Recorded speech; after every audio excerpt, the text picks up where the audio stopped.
अंत तक जरूर सुनिए। बाबा जी की प्यारी संगत जी, हमारे मन में हमेशा एक प्रश्न अवश्य रहता है कि क्या हमें दूसरों से सुख मिलता है या दूसरे केवल हमें दुख देने के लिए ही होते हैं। आजकल के इस जीवन में हमने अपने जीवन की बागडोर दूसरों के हाथों में सौंप दी है, इसीलिए हम कभी भी कुछ भी खुद से नहीं कर पाते। अगर आप अपने जीवन पर ध्यान देंगे, तब आप यह भी समझ पाएंगे कि आपके आसपास रहने वाले लोग आपके जीवन को चला रहे हैं। आपको खुश होना है, दुखी होना है, यह सब दूसरों पर निर्भर करता है। आप इस बात का अंदाजा केवल इस सोच से लगा सकते हैं कि आप हमेशा दूसरों के बारे में सोचते रहते हैं। जितना आप दूसरों के बारे में सोचते हैं, उतना तो आप खुद के बारे में भी कभी नहीं सोचते। दूसरे क्या कर रहे हैं, वह किस तरह का काम कर रहे हैं, उनका व्यवहार कैसा है, वह सुखी हैं या दुखी हैं, अगर वह सुखी है तो क्यों सुखी है। ऐसी कई सारी बातें हम सभी के दिमाग में यूं ही चलती रहती है। इस तरह के कई विचार हमारे मस्तिष्क में लगातार उत्पन्न होते रहते हैं, जिस कारण हम अपने बारे में छोड़कर दूसरों की चिंता ज्यादा करते हैं, दूसरों के बारे में ज्यादा सोचते हैं, और इसी में हमारा सारा समय निकल जाता है। पर समझने वाली बात यहाँ पर यह है कि हम दूसरों के बारे में सोचते हुए भी हमें ऐसा प्रतीत होता है कि हम खुद के लिए सोच रहे हैं, हम खुद को जान रहे हैं, हम अपने बारे में सोच रहे हैं, और इसी को माया कहा जाता है। क्योंकि वास्तविकता हमारे आंखों के सामने होती है, लेकिन फिर भी हम उसे देख नहीं पाते, उसे समझ नहीं पाते, और उस माया के जाल में हम यूं ही फंसे रह जाते हैं। इसी प्रकार हम अपने पूरे जीवन भर अपने लिए कार्य करते हैं, अपने लिए जीते हैं, अपने लिए स्वार्थी हो जाते हैं। फिर भी जीवन के अंतिम समय पर हमें यह प्रतीत होता है कि यह सब कुछ हमारे मन का बनाया हुआ एक जाल ही है, जिसमें हम जीवन भर फंसे रह जाते हैं, इससे कभी निकल नहीं पाते। और यह एक ऐसा जाल है जिसमें फंसाने के लिए हम दूसरों पर भी यह जाल लगातार फेंकते रहते हैं, ताकि हम दूसरों को भी इस जाल में फंसा सकें। जैसे एक पति अपनी पत्नी को फंसाने की कोशिश करता है, वहीं पर एक पत्नी अपने पति को फंसाने की कोशिश करती है।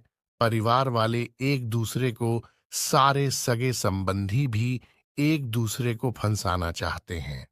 मित्र मित्र को फंसाना चाहता है, एक शत्रु अपने शत्रु को फंसाना चाहता है।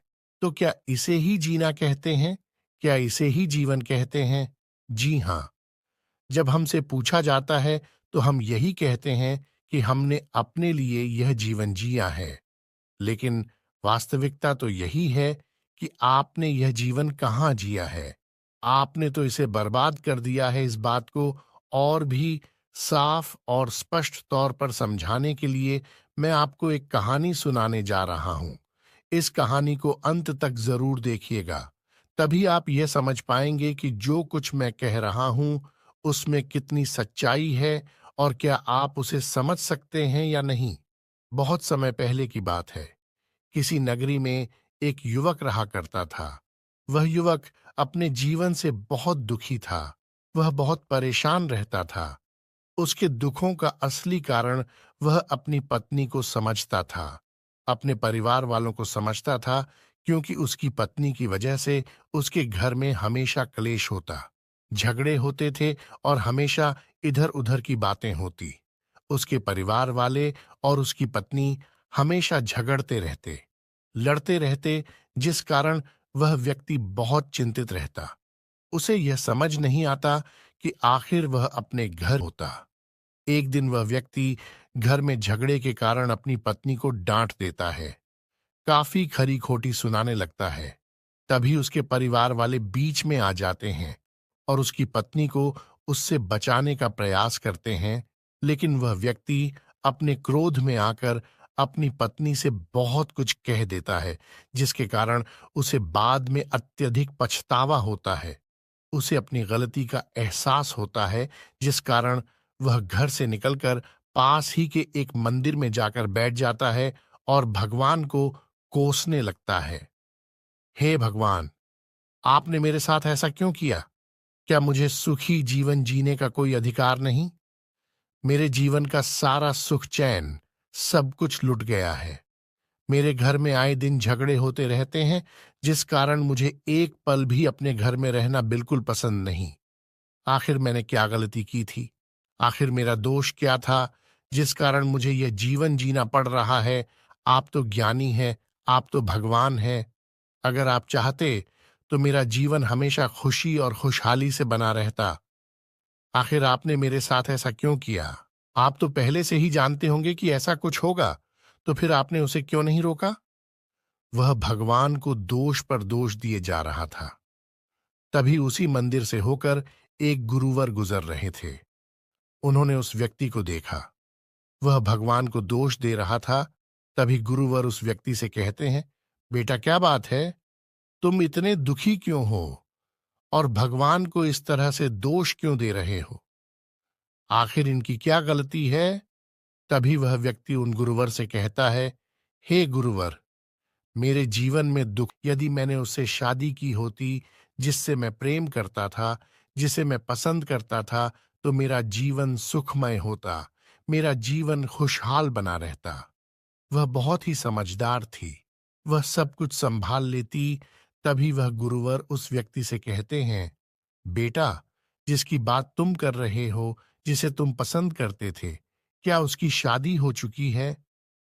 तभी वह व्यक्ति गुरुवर के इस सवाल का जवाब देते हुए कहता है, हाँ गुरुवर, अब उसकी शादी हो चुकी है और उसके 2 छोटे बच्चे भी हैं। तभी गुरुवर उस व्यक्ति से कहते हैं, बेटा, तो तुम मेरा एक काम करो, तुम आज ही उसके घर पर जाओ और यह पता करो कि क्या शादी के बाद उसका पति सुखी है। उस व्यक्ति ने उन गुरुवर की बात मान ली। वह तुरंत ही उस लड़की के पास पहुंचा और उसके पति से भी मिला। उसने देखा कि उसके घर में भी यही हाल था। हर रोज झगड़े होते थे, कलेश होता था। यहां तक कि उसके पति की हालत तो उससे भी बदतर होती जा रही थी। वह इतना देखकर तुरंत ही वापस आया और उसने उन गुरुवर से कहा, हे गुरुवर, उस लड़की के पति की हालत तो मुझसे भी बेकार है। उसने तो अपने घर में तांडव मचा रखा है। एक पल के लिए भी कोई शांति नहीं, हर पल केवल झगड़े कलेश। ऐसे जीवन में भला कोई कैसे जीवित रह सकता है? कोई भला कैसे खुश रह सकता है? तभी गुरुवर उस व्यक्ति से कहते हैं, बेटा, तब तो यह अच्छा हुआ कि तुम्हारी शादी उससे नहीं हुई, बल्कि तुम्हारे लिए तो वही लड़की अच्छी है जिससे तुम्हारी शादी हुई है। तभी वह व्यक्ति उन गुरुवर से कहता है, नहीं नहीं गुरुदेव, मेरी जो पत्नी है वह भी कम नहीं है। उसके कारण घर में हमेशा तनाव बना रहता है, दुख का माहौल रहता है, कोई किसी से खुश नहीं। आप तो मुझे बस कोई ऐसा उपाय बता दीजिए जिससे मेरे जीवन सुख से भर जाए, मेरे जीवन में और कोई दुख न हो। तभी गुरुवर उस व्यक्ति से कहते हैं, बेटा, इस संसार में कोई ऐसा व्यक्ति नहीं जिसके जीवन में दुख न हो, और बिना दुखों के जीवन भी क्या जीवन होता है। यदि तुम्हारे जीवन में दुख नहीं होंगे तो तुम्हें सुख करना होगा। तभी वह व्यक्ति उन गुरुवर से कहता है, बताइए गुरुवर, मुझे क्या करना होगा? जो भी आप कहेंगे मैं वो करने के लिए तैयार हूं। तभी वह गुरुवर उस व्यक्ति से कहते हैं, बेटा, तुम जाओ और किसी ऐसे व्यक्ति को ढूंढ कर लाओ जिसके जीवन में कोई दुख न हो, जो केवल हमेशा सुखी रहता हो, जिसका जीवन खुशहाल हो। यदि तुम ऐसे व्यक्ति को ढूंढ लाने में सफल हुए तो मैं तुम्हें वह उपाय अवश्य बताऊंगा। यह सुनकर वह व्यक्ति बड़ा प्रसन्न हुआ और उन गुरुवर से कहने लगा, बस इतनी सी बात, मैं अभी जाता हूं और किसी न किसी एक ऐसे व्यक्ति को अवश्य ढूंढ कर लाऊंगा जो अपने जीवन में सुखी है, जिसके जीवन में कोई दुख नहीं। वह व्यक्ति इतना कहकर वहां से चला गया। वह एक ऐसे व्यक्ति की तलाश कर रहा था जिसके जीवन में कोई दुख न हो, जो हमेशा खुश रहता हो, जिसका जीवन खुशहाली से भरा हो। ढूंढते ढूंढते काफी समय बीत गया। रात का समय हो चुका था। उसने हर छोटे से लेकर बड़े व्यक्ति की तलाश की, लेकिन उसे अब तक कोई भी ऐसा व्यक्ति नहीं मिला था जिसके जीवन में केवल सुख हो, जिसका जीवन खुशहाली से भरा हो। काफी देर तक तलाश करने के बाद वह काफी थक चुका था, जिस कारण उसने सोचा कि आज मैं घर वापस चलता हूं। लेकिन कल फिर मैं इसी तलाश पर फिर निकलूंगा और कोई न कोई ऐसा व्यक्ति मुझे अवश्य मिल जाएगा जिसका जीवन सुखों से भरा होगा, जो अपने जीवन को खुशहाली से जी रहा होगा। इतना सोचकर जैसे ही वह घर की ओर बढ़ता है, तभी उसे एक व्यक्ति की आवाज।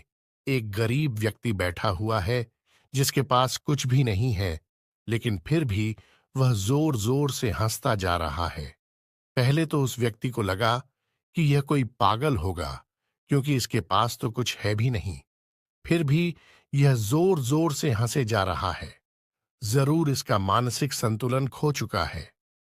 लेकिन तभी उसके मन में उन गुरुवर की कही बात एक बार फिर से खटकने लगी कि तुम एक ऐसे व्यक्ति को ढूंढ लाओ जिसके जीवन में केवल सुख हो। तभी मैं तुम्हें तुम्हारे दुखों से मुक्त करने का तुम्हें उपाय बताऊंगा। यह सोचकर उसने उस गरीब व्यक्ति से यही सवाल किया कि क्या तुम्हारे जीवन में केवल सुख है। इसका जवाब देते हुए वह गरीब व्यक्ति कहता है, हाँ, मेरे जीवन में केवल सुख है। यह बात सुनते ही वह व्यक्ति जोर से उछल पड़ा। उसकी खुशी का कोई ठिकाना नहीं था। उसने यह सोच लिया था कि मैंने उस व्यक्ति की तलाश कर ली जिसके जीवन में केवल सुख है, जो हमेशा खुश रहता है। उस व्यक्ति ने उस गरीब व्यक्ति से कहा, बस अब तुम्हें मेरे साथ चलना होगा मेरे गुरु के पास। उन्हें तुम्हें बताना होगा कि तुम्हारा जीवन कितना आनंद में है, तुम अपने जीवन को कितनी खुशहाली में बिता रहे हो। तुम्हारे जीवन में केवल सुख ही सुख है। इतना कहकर वह व्यक्ति उस गरीब व्यक्ति को लेकर अपने उन गुरुवर के पास पहुंचा। उस गरीब व्यक्ति को देखते ही वह गुरु उस गरीब व्यक्ति के चरणों में गिर पड़े और दोनों हाथ जोड़कर उनको प्रणाम करने लगे। वह व्यक्ति यह सब देखकर बड़ा ही आश्चर्यचकित रह गया कि आखिर यह सब क्या हो रहा है। यह तो एक भूखा गरीब व्यक्ति है और भला इसके चरण मेरे गुरु क्यों छू रहे हैं। तभी गुरुवर उस व्यक्ति के इस मन की शंका को दूर करते हुए कहते हैं, बेटा, यह तो मेरे गुरु हैं, ये महागुरु है। तभी वह व्यक्ति कहता है, हे गुरुवर, लेकिन जैसा आपने कहा था, कोई ऐसा व्यक्ति ढूंढ लाओ जिसके जीवन में केवल सुख ही हो, तब आप मुझे मेरे जीवन के दुखों से मुक्त कर देंगे। तभी वह गुरुवर उस व्यक्ति से कहते हैं, बेटा, अगर तुम यह जानना ही चाहते हो कि तुम अपने दुखों से किस तरह से मुक्त हो सकते हो, उससे पहले तुम यह तो जान लो कि मेरे महागुरु के जीवन में हमेशा सुख कैसे रहता है। ये बात तुम उन्हीं से पूछ लो।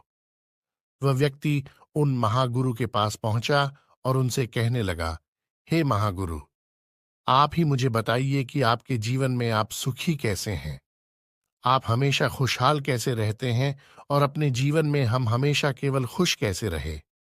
क्या इसके लिए मुझे संन्यास धारण करना होगा? आप ही की तरह मुझे अपना जीवन अकेले व्यतीत करना होगा और ज्ञान ध्यान की बातों में लगना पड़ेगा। तभी वह महागुरु मुस्कुराए और उस व्यक्ति से कहते हैं, बेटा, तुम हर रोज धन कमाने जाते हो, लेकिन तुम यह धन किसके लिए कमा रहे हो? इसके जवाब में वह व्यक्ति कहता है, हे महागुरु, मैं यह धन अपने परिवार के लिए कमा रहा हूं, ताकि मैं अपनी पत्नी, अपने बच्चों, अपने माता पिता को खुश रख सकूं, उनकी जरूरतों को पूरा कर सकूं, उन्हें 2 वक्त की रोटी दे सकूं। तभी वह महागुरु उस व्यक्ति से कहते हैं, अच्छा तो बेटा, तुम मुझे यह बताओ कि तुम किसकी चिंता में रहते हो। तभी वह व्यक्ति इस बात का जवाब देते हुए कहता है, हे गुरुवर, मैं अपने परिवार की चिंता में रहता हूं।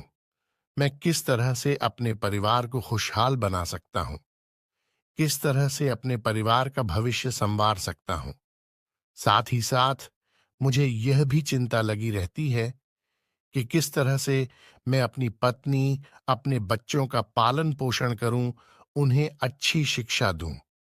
तभी वह महागुरु उस व्यक्ति से कहते हैं, ठीक है, तो अब तुम मुझे यह बताओ कि तुम खुश कब रहते हो।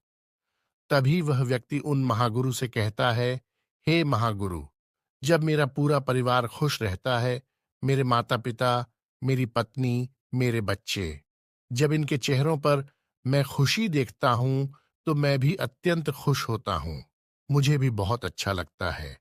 आगे वह महागुरु उस व्यक्ति से कहते हैं, ठीक है, तो अब तुम मुझे यह बताओ कि तुम दुखी कब रहते हो।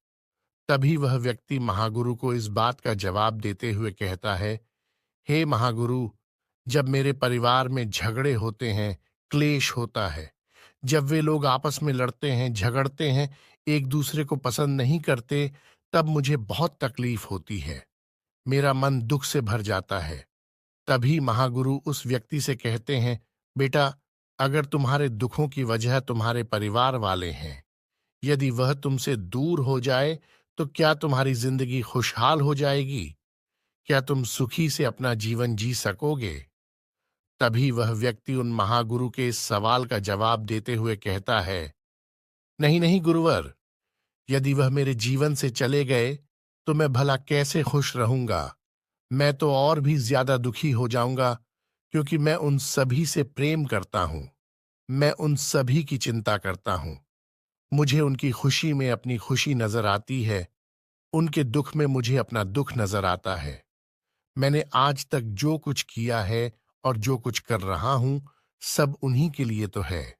तभी वह महागुरु उस व्यक्ति से कहते हैं, ठीक है, तो क्या वह तुम्हारे जीवन में रहे? इससे तुम सुखी रहोगे। तभी वह व्यक्ति इस बात का जवाब देते हुए कहता है, हाँ हाँ गुरुवर, यदि वो लोग मेरे साथ रहे तो मैं हमेशा खुश रहूंगा।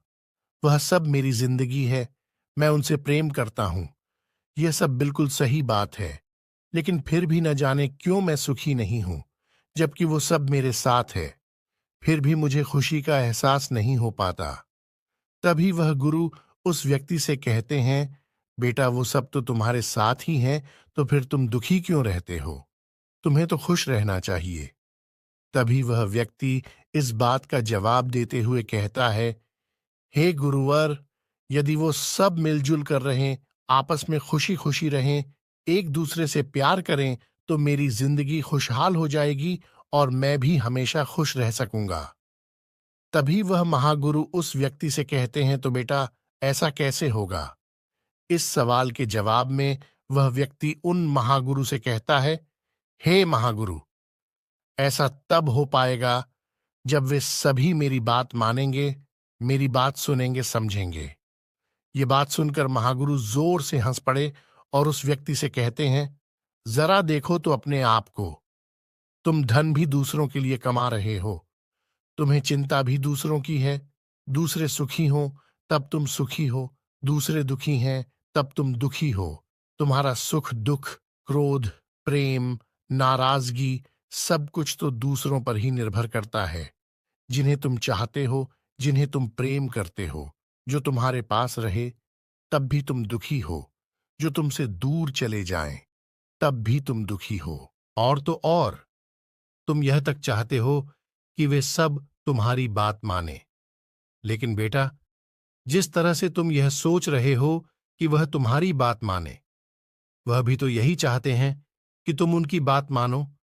और जब हर कोई यही चाहता है कि एक दूसरे उसकी बात मानने लगे, तो जीवन में भला सुख कहाँ रह जाता है। तुम्हारा सारा जीवन केवल दूसरों पर निर्भर है। तुम अपने जीवन को किस तरह से जियोगे, तुम्हारे जीवन में किस तरह का भाव उत्पन्न होगा, यह सब भी दूसरे ही तय कर रहे हैं। वह चाहे तो तुम्हें खुश कर सकते हैं और चाहे तो तुम्हें दुखी कर सकते हैं। लेकिन यह तो तुमने दूसरों के लिए जीवन जिया, अपने लिए तुमने क्या किया? उन महागुरु की यह बात सुनकर वह व्यक्ति सोच में पड़ गया। काफी देर सोच विचार करने के बाद जब उसे कुछ समझ नहीं आया, तो वह उन महागुरु के चरणों में गिर पड़ा और उनसे कहने लगा, हे महागुरु, आप ही मुझे कोई राह बताइए। मुझे तो कुछ भी समझ ही नहीं आ रहा। आप सही कहते हैं। मेरा पूरा जीवन दूसरों पर निर्भर हो गया है। मैंने अपने लिए आज तक कुछ किया ही नहीं। मैंने अपने लिए अपने जीवन को जिया ही नहीं और न ही अपने लिए आगे जी रहा हूं। अभी तक तो मेरे मन में बस एक ही विचार था कि मैं जो कुछ कर रहा हूं, जो कुछ मैं आगे करने वाला हूं, वह सब मेरे लिए है। पर ऐसा बिल्कुल नहीं है। मैं तो सब दूसरों के लिए ही करता जा रहा हूं। पर हे महागुरु, वह भी तो मेरा परिवार है, वह तो मेरा संसार है। तो क्या मुझे अपने परिवार को छोड़ देना चाहिए? क्या मुझे अपने उस संसार को छोड़ देना चाहिए? क्या मैं भी आपकी तरह सन्यासी बन जाऊं? तभी मैं अपने जीवन को जी सकूंगा। क्या आप मुझसे यही चाहते हैं? उस व्यक्ति की यह बात सुनकर महागुरु एक बार फिर से जोर से हंस पड़े और कहने लगे, नहीं बेटा, मैं तुमसे यह बिल्कुल नहीं चाहता। मैं तो बस तुमसे इतना चाहता हूं कि तुम मेरी बात को अच्छी तरह से समझो।